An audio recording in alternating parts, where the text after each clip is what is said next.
The UK general election is just over 2 weeks away, and right at the wrong time, the British Prime Minister has done a disastrous radio interview that's making headlines. Surprisingly, it wasn't a wily political journalist that stumped David Cameron. Yet again, it was a bunch of teenagers. Dan Wootton is with us from London. Dan, morning to you. Thank you so much for your time. So here we go. The British Prime Minister has dropped another ball.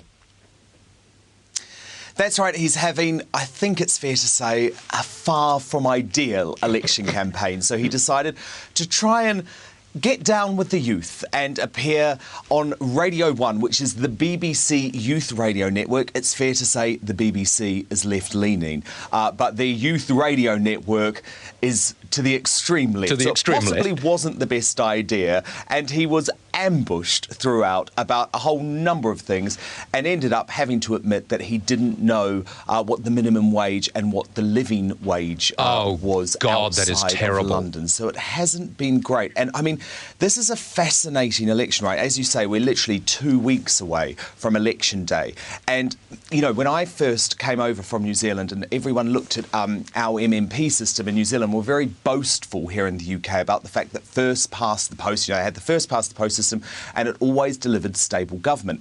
Well, obviously there was a hung parliament last time and it looks like there could potentially be a completely chaotic result delivered in 2 weeks' time, because this is a completely divided country. You've got, at the moment, the Tories and the Labour Party on about 34% each. But here's the interesting factor. The Scottish Nationalist Party, so people in England can't even vote for them, look like they're going to absolutely sweep the board in Scotland as a result of that failed referendum for independence, and they will hold the balance of power. But the question is, the UK exactly. government. But the question is, will they work with anyone? And you've got the same situation with UKIP over there as well. That they may get 5 seats, possibly, maybe a couple more at the best. But will they work with anyone? So it's a fascinating election.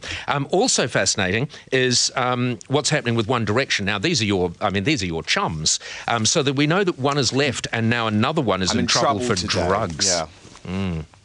Yeah, I'm in trouble today because my newspaper, The Sun, has just broken online quite a controversial looking picture of Louis Tomlinson with what looks to be a marijuana joint.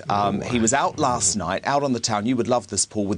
He took 5 young ladies back to his hotel room.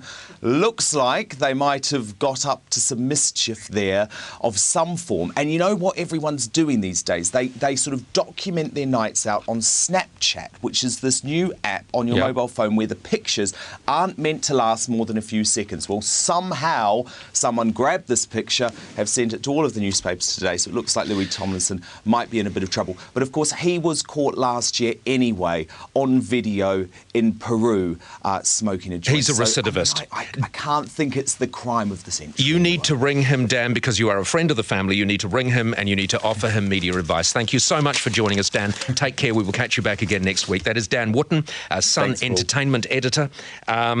How many women is too many women to take back to the room? I don't know. 5 seems just a shade over greedy.